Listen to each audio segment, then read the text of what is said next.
Good morning, good afternoon, good evening, baseball fans, and welcome back to the 2023 MLB Preview Series brought to you by Barstool Baseball, brought to you by Rob Manfred's personal endorsement. I am Carl, joined by two of our in-house experts, Chris Wild Thing Castellani and the editor-in-chief, Eric Hubbs. What's up, boys? How we doing? Doing well, man. Talking AL West today. It's weird how quickly opening day is upon us now. It feels like forever away, and then finally it approaches. So, and this is an interesting division to talk about. Hubbs and I were talking about it a little bit earlier. More competitive than it's been. A lot of teams really kind of throwing their hat in the ring, going out and spending. So, and of course you have the defending world champion. So a lot of fun. Yeah, talking AL West today. Talked AL East a couple days ago. Pissed off two franchises, two fan bases. Still got it there. AL West, don't think I'm going to really do that here. But this is the most competitive I think this division has been in a long time. We got the Mariners making the playoffs last year, the Rangers adding DeGrom and a few other pieces. The A's, no. Angels, some adding, some maybe maybe Rendon plays this year. That could be a topic we discuss later on. And the Astros are a juggernaut. Very excited to discuss. Yeah, this is a polarizing division, to say the least. Certainly one that elicits probably more emotion from outsiders than any other division. Where we're standing on the outside going, I hate the Astros, or I wish Trout and Ohtani got their ammunition.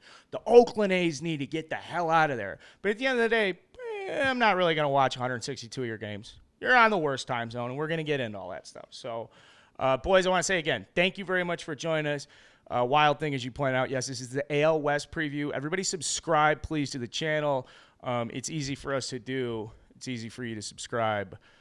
All right, let's get into it. So leading off, we have easy division winner. This should be easy for everybody. And until I can't even imagine a world where the Astros aren't the best team in their division. The Astros I have winning the AL West color me shocked. Yeah, I think that I've reached the I'll believe it when I see it stage from anybody else in this division. I think when it comes to the American League at this point, you have to give the Astros benefit of the doubt that they're going to be the favorite going forward. They've earned that. I think a lot of teams have done all they can to be more competitive, but until further notice, it's Houston's division. I mean, you go Pena, Tucker, Bregman, Alvarez, and Jose Abreu now. They should not have been allowed to sign Jose Abreu. That is malarkey. Like the White Sox even – I hate the White Sox. Dave is such a loser for allowing this to all happen. But they're a juggernaut as always. They lose Verlander. Guess what? Here's Hunter Brown. Come on, man. Yeah. It's just this rotation. Framber, Javier, Urquidy, Garcia. Garcia can't do the rock me thing. He'll be fine. The Astros are really, really good. Yeah. Hey, Hunter Brown's probably going to get talked about in this preview, but I'm not waiting to tell you guys and everybody listening. He went to Wayne State. A Division II school in Michigan. Michigan, baby. Was in an eighth rounder nobody. Ugh. And he's likely going to win the American League Rookie of the Year. He'll probably get Cy Young votes next year. I know you're mad because we're going to get we're not doing Volpe talk, pal. You just started right? Volpe talk. You just did Volpe talk. Fuck. Hey, congratulations, by the way, on Volpe.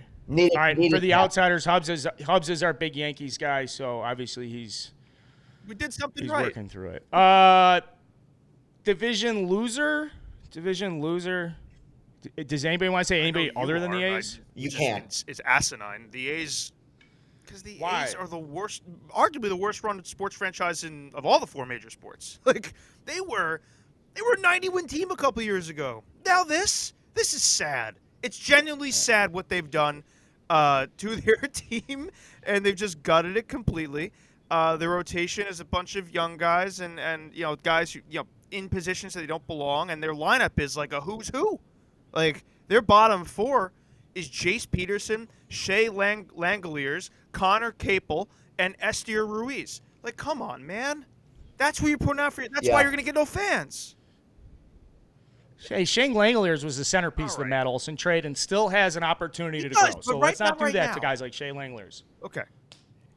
Well, here's where my take is with dead last, and I know you guys both have A's on the spreadsheet. When we talk about it, we put the preview together in the green screen room, and a lot of people are on there. 9 out of 10 baseball fans, 99 out of 100 are going to say the A's.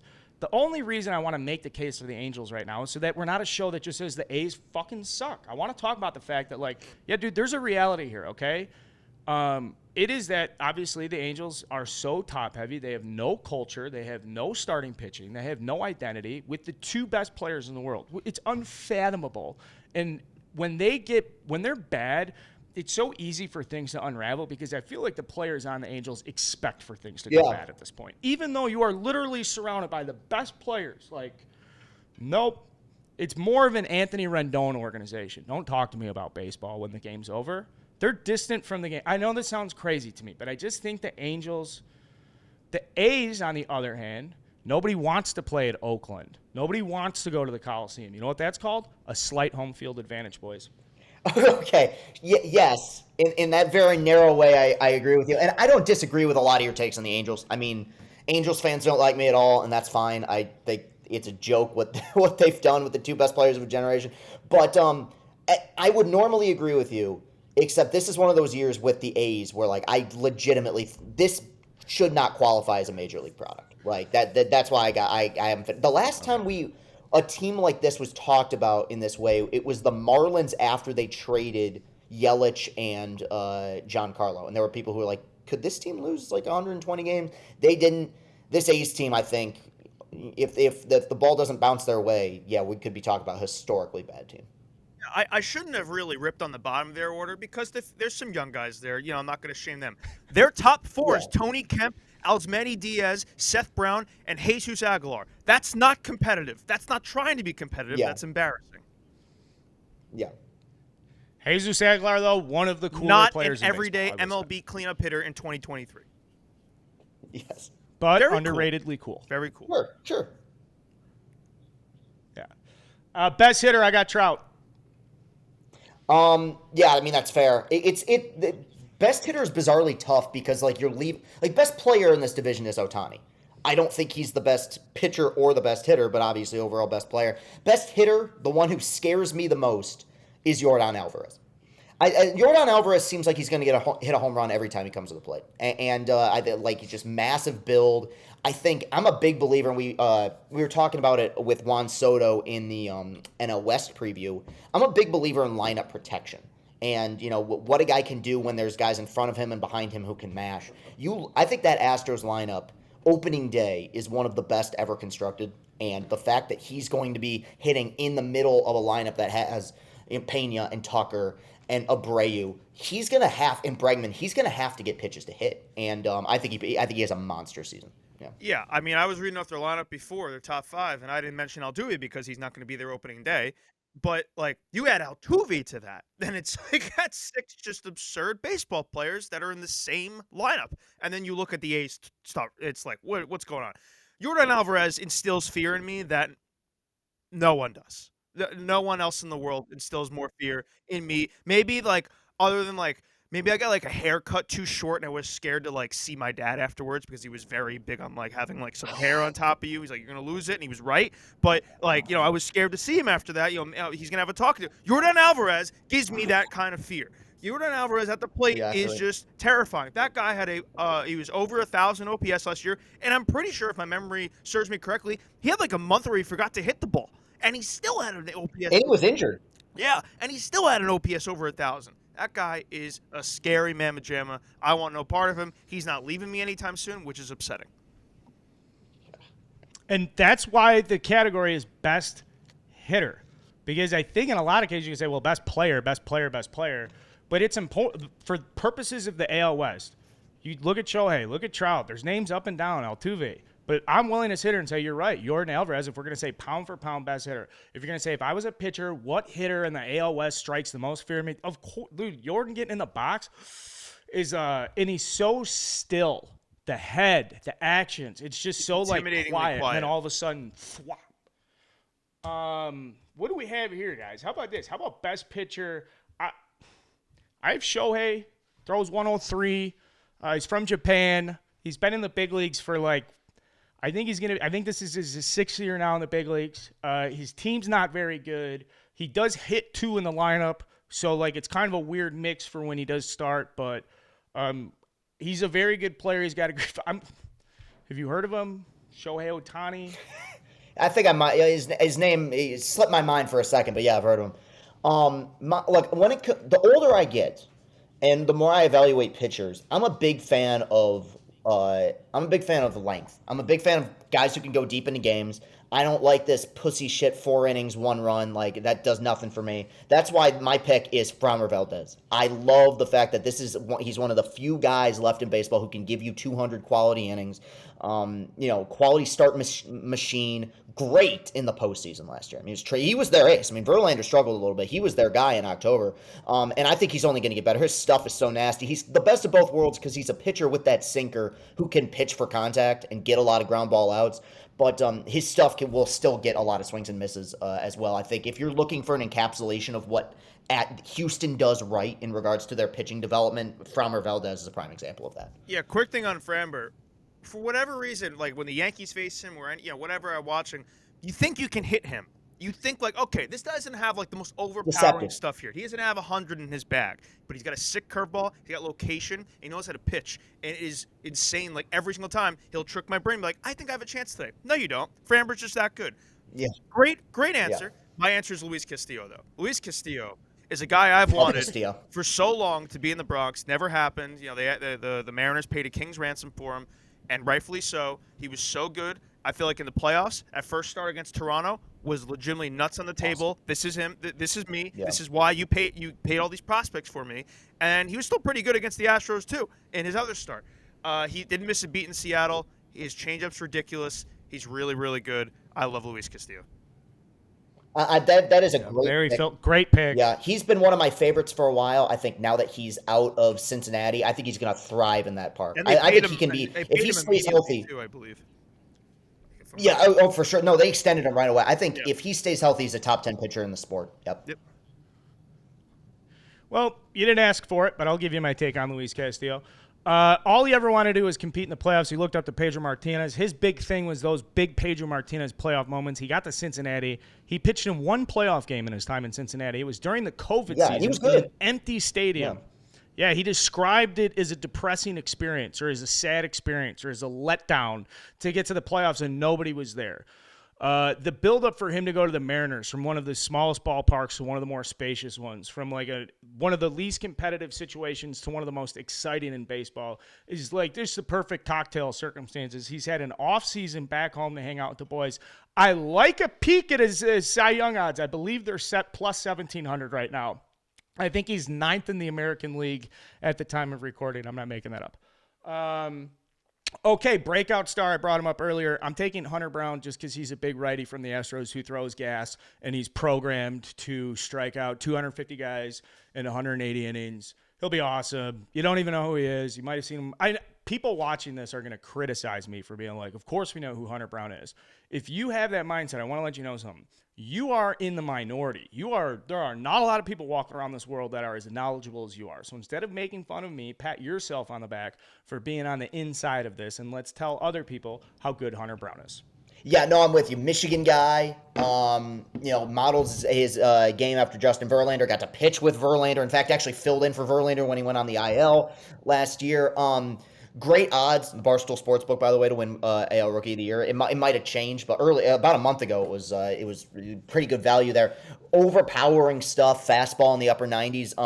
And I think with Houston, they have a surplus of pitching. I think we could see him out of the bullpen maybe to start the year, and then transition into a starter's role. With McCullers injured, he's probably going to start. So, no, he's got legit stuff. So I like him to break out as well. And the Astros as well, since 2014, every year they've had an impact rookie. They've had a guy who's been in the Rookie of the Year conversation, if not won it. And last year, obviously, Jeremy Pena being a huge part of that. So, I like Hunter Brown a lot this year. Yeah, Carl mentioned it earlier, like an overlooked guy, like a guy that no one really kind of took notice on. Guys just built like a horse. He is Justin Verlander. It's so unfair they just get Justin Verlander again. It's just they have him ready to go. All right, see you later. In comes this guy. He's an absolute horse. Tops out at like 100. Power curve that falls off the planet. Really, really good. And with McCullers out, he's getting right into that rotation. And pretty much no stress either. Like there's 4 guys above him that are really, really good.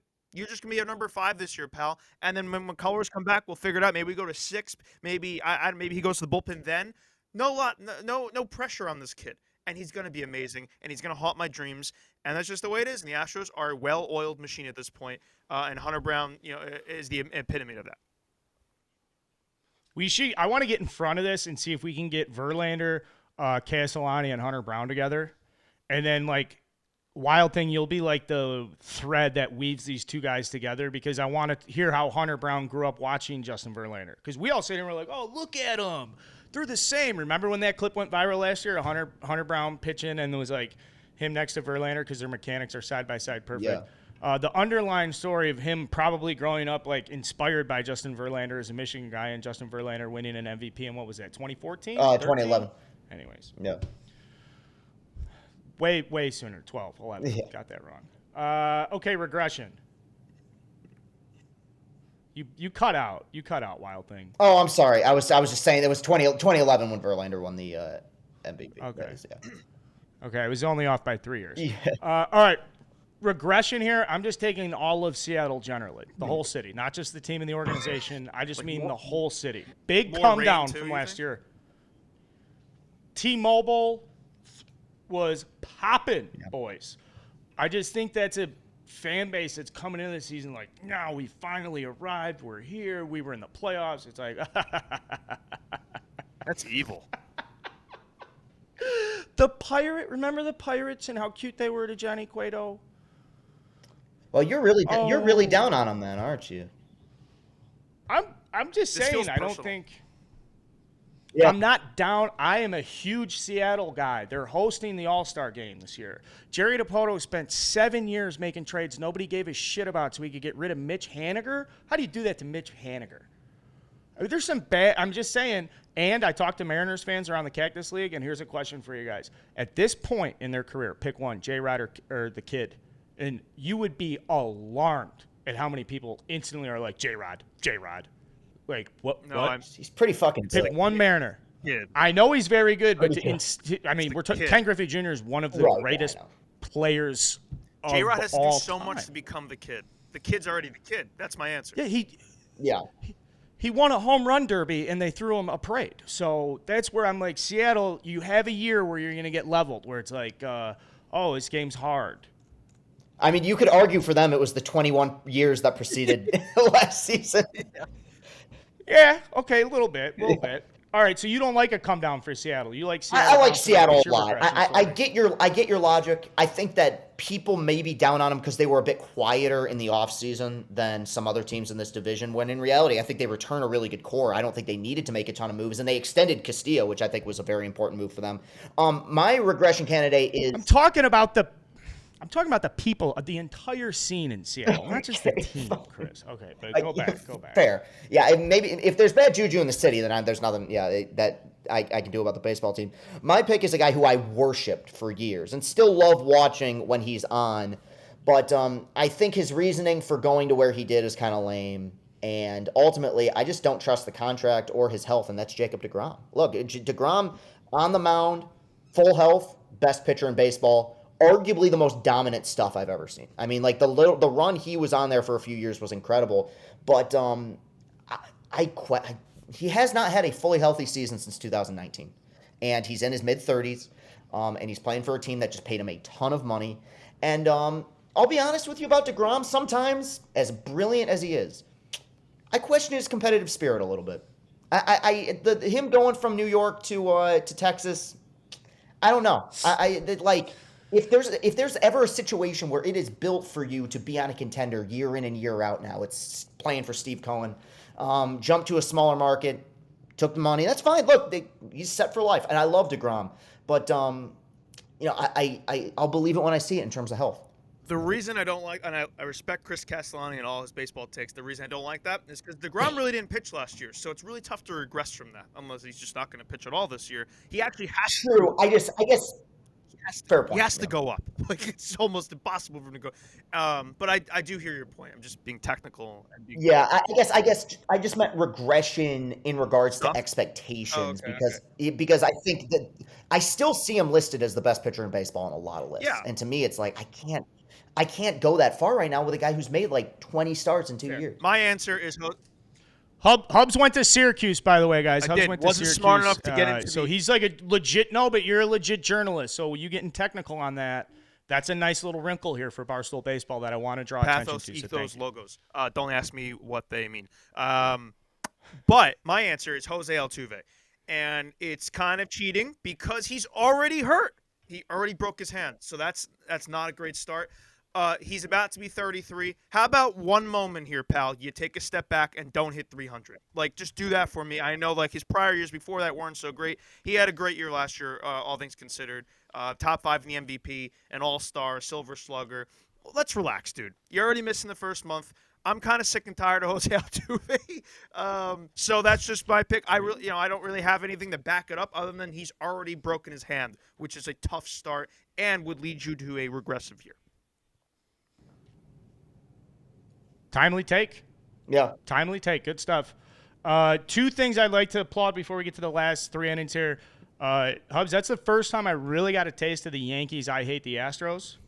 And we're 20 minutes into this here, and that's the first time. And it wasn't even that. It just reminded me that you hate him. The second thing is I hate Jacob deGrom. I just realized I hate Jacob deGrom because Jacob deGrom is like generationally the most talented pitcher I've ever seen, right? And he just signed a free agent deal. And we're in the division we spent more time talking about Jacob deGrom earlier in the NL West preview because of a player comp than we did him going to the AL West because no one cares. No one cares. Yep. That's bullshit. Surprise story. Here's one people will care about. Trout and Shohei will finish more. Will combine for more.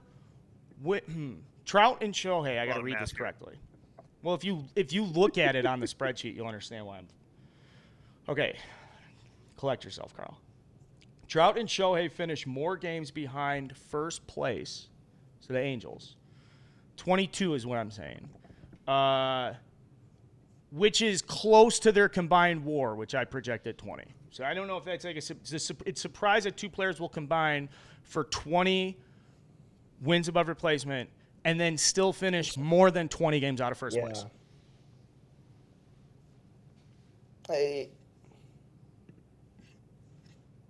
Surprising. Yeah, if there's any team that's capable of it, it'd probably be them. That was your surprise. Is that I mean, very down on the Angels. Would it be that surprising though? Would it be that surprising with them though? The Angels have a culture and a GM president in Perry Minasian that fired Joe Madden after 12 losses because Joe Madden wouldn't take Mike Trout out of a fucking 8-run game in May. That's why I'm out on the Angels. Because the organization that's not even a personal thing either, because I think Joe Madden's a fine manager in the right circumstance. That team wasn't winning shit with – well, whatever. That doesn't make him my buddy. He's got good stories. Actually, we are – I mean, it's not like we're buddies. Now you're going to put me in a spot where I'm sitting here being you like – You credited me just earlier about, like keeping my Astros hate underneath. I think you keeping the reason you're so down the Angels because your boys are Joe Madden, like, this long is very impressive. I hate Perry Minasian. I don't like Perry at all. I don't like him. And it's just because I don't think he's a guy who's been hanging around baseball his whole life. He got this guy, he's the right guy at the right time. He's hanging around Buck Showalter in the 90s, got into the clubhouse, was an attendant until 03, was lingering, hey, we need a guy to do this job. He was a guy who was like, hey, we need somebody to do this job. We trust you. Now he's running Shohei and Trout's legacy. Come on, fuck out of here, brother. I mean, I don't blame you. Go get somebody else. I don't blame you, man. I mean that my vitriol towards the Angels runs so much deeper runs every bit as deep because of what they've done with those guys' careers, which is nothing. And this will be the last hurrah for them too, because Shohei ain't coming back there unless they have a monster year as a team. He's not coming back, so this will be kind of the last go around with those two together. My surprise story. I've talked about this team a lot. I've talked about this lineup a lot, but I had an epiphany about a month ago that I'm running with. The American League MVP will be Kyle Tucker. I think I have multiple reasons for this. One, I talked about it earlier, lineup protection. I think that you're going to be exhausted by the time you get to him in that lineup. I mean, that's after Jordan, and once Altuve comes back healthy, I mean, you got Bregman in there, Pena. But I think that his batted ball data last year was excellent. He was in the 89th percentile in xWOBA. And no shift, I think, is going to have a huge impact on certain players, and I think he's going to be one of them. He's a pull hitter. His batted ball data last year, like I said, was excellent. I mean, even his OPS was slightly down. He still hit 30 home runs and drove in 107, and he's 26 years old. Like, he's just now entering his prime. Big lefty bat. I mean, him and Jordan, power left-handed bats in that lineup is just insane. I like him as a defender as well. He won a Gold Glove last year, so I think in terms of value, like, the WAR is going to stand out. Kyle Tucker, American League MVP. Yeah, Kyle Tucker upsets me. We're not going to talk about that. My surprise, Anthony Rendon, an alive human being, baseball player, will play in baseball games this year. I think he will play and as much. I'll go as high as to 100 games, which he hasn't done, I believe, since 2019 when he was a national. He hasn't played 100. Yeah. He hasn't played 60 games in a year for the Angels, and this is year 4. He is a marvel. He is a marvel, and is someone who just wants to kick back, count their millions. He lives in Texas, I believe. I don't think he really cares about baseball. He's admitted that outright. He is a spectacle to watch. I think finally this year, he's like, you know what? All right, year 4, I'll give you guys a year. I'll try a little bit here. I'll give you 100 games, 110 maybe here. Maybe he sneaks in an All-Star because he is still really good at baseball. I think you hear a little bit more about Anthony Rendon this year than you have in years past, which is 0. So that's mine. Yeah. He was so good in Washington, too. Like, I liked that deal when they signed him. Like, he was so good. He might be the most naturally gifted player in baseball. Naturally gifted. Where Trout will wear out the cage and the tee and the hitting coach and the video court. Rendon is like showing and going, man. He's like throwing the spikes on and going out to third. Until about 6:58 when they got a 7-10 pitch, and he goes, "Oh, here's my bat. All right, cool." I don't mean that disrespectfully. I mean to draw attention to it because I want people to like this guy a little bit more when he gets out there. He's got the wet Jerry curl going down the back a little bit, wearing the number 6, making the backhand plays. He'll play even on the grass, where Nolan will go stand back. He'll just go stand fucking 70 feet away from the hitter. I dare you to beat my instincts. He's getting paid $39 million this year, $38 million. And here I am in the pre-show being like, let's keep it tight here, and I'm just tangenting on and on. We got our surprises. Let's do worst for in the 8th. This is so easy. Travel schedule. How the fuck is Seattle, Houston, Dallas, LA, the Bay Area? Oh, just grueling travel schedule. If you are a Seattle Mariner, you have to get paid more. There has to be they have to be investing in sleep technology or something for their players.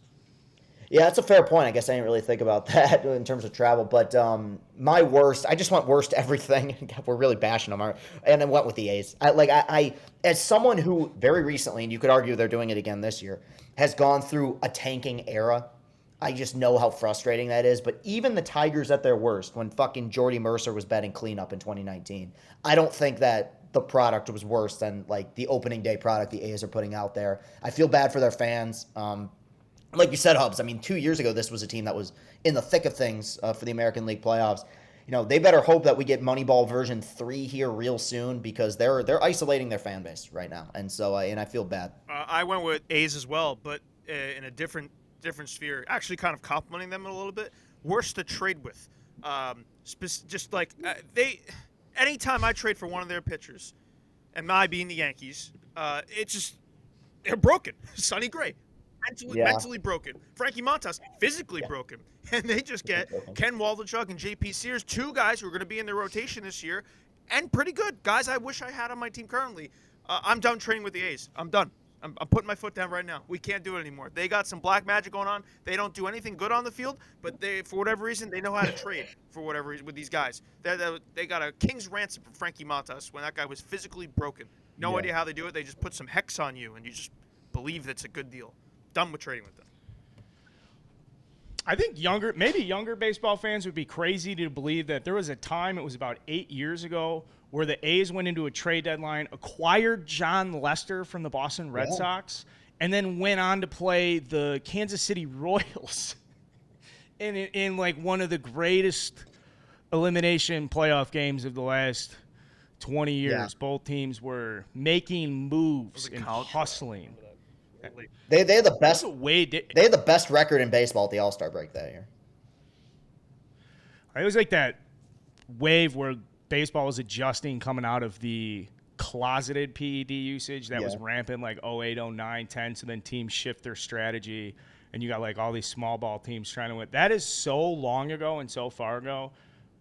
Just randomly before we get to the ninth, I got to pull this up. How do you think the 2014-15 Royals would compete in today's game? Ooh. I The think bullpen would hold up. Pre-shift rules, good, like pretty good, because I think they would Yeah. contact. They just exploit all the holes. You can't shift on them, and if you try to, they kill you, and they kill you by contact. And I think that they'd now when you go back, the shift's going back. I don't know, but pre-shift, like I'm sorry, during the heart of the shift, I think they do pretty good. Yeah, Yeah, I'm that's a with you. random one. think I totally derailed this. I apologize, but I want to hear your thoughts. no, Chris. I'm with you. Actually, I think that they're like they shouldn't because they didn't hit for power. They didn't really have any single player that scared you that much. But I think they're just the one exception to the rule of modern baseball where they were just a pest of a team. Yeah. They went up against really good pitchers. They put the ball in play. They played an old-fashioned style. They ran on you. They one of the best base running teams. Tremendous defensive team as well. So I think that plays in any era. Well, So I think that they'd the be similarity extremely there competitive. is the Guardians. They were with the Guardians Yeah, last year, right? yeah. Like the Guardians were that pest. They took the Yankees to 5. They are the team that like you look at their lineup, but it's not intimidating. And then once you're like in the middle of the game, you're like, well, I don't want to do this anymore. This isn't fun. Right. So that would Yeah. be the exact similarity, and it happened to be a Central team as well. But yeah, that's the carbon copy in my opinion, and a good defensive team as well. Yeah. That was a tangent. That was like we're going to take a timeout here, guys, because I want to talk about the 2014-15 Royals. And that's the beauty of the sport. And if you have a problem with it, please subscribe to this page because there will be plenty of that coming.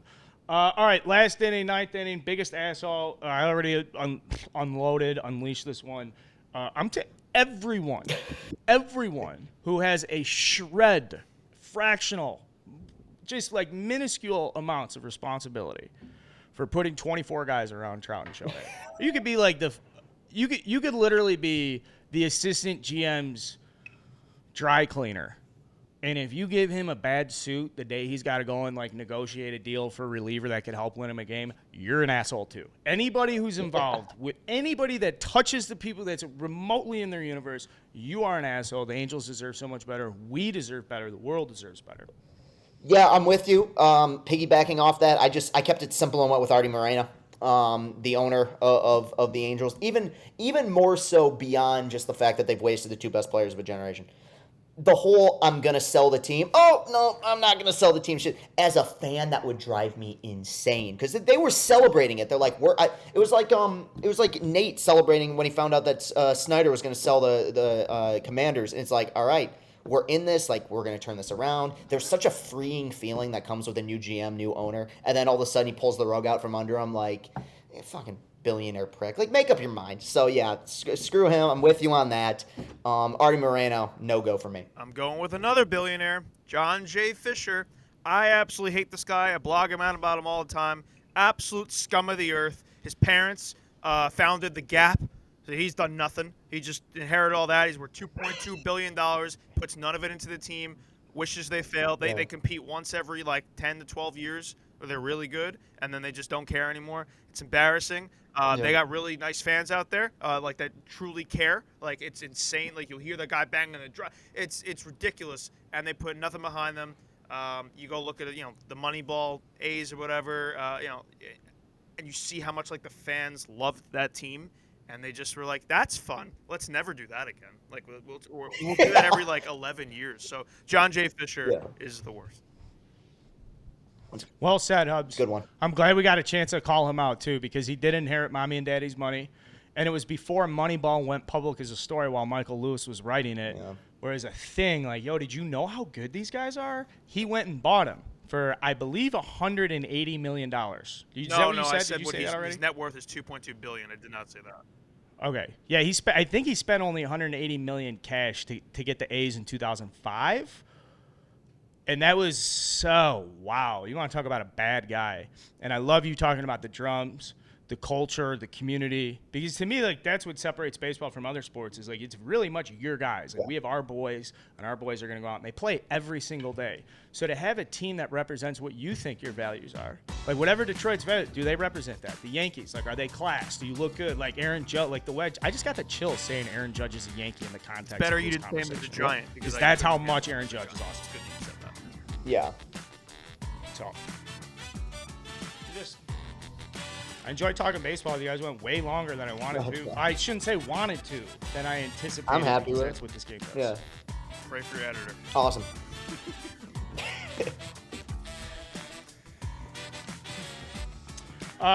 Thank you, Colin.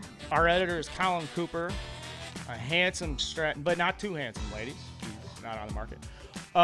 Okay, subscribe to our YouTube page. This is Barstool Baseball. This is the AL West preview show. We're getting ready for opening day. I want to thank our in-house experts. You guys have work to do. Hubs, you're the editor-in-chief. A lot's happened. You probably failed the blog in the hour that we've been doing this. I think Lamar requested a trade. Good. I think so. Wait, really? Yeah. Yeah, I know. We should start doing these at 3 a.m. I'll start waking you guys up. Flat Bin Wild Thing? Yes. Thanks for having me, man.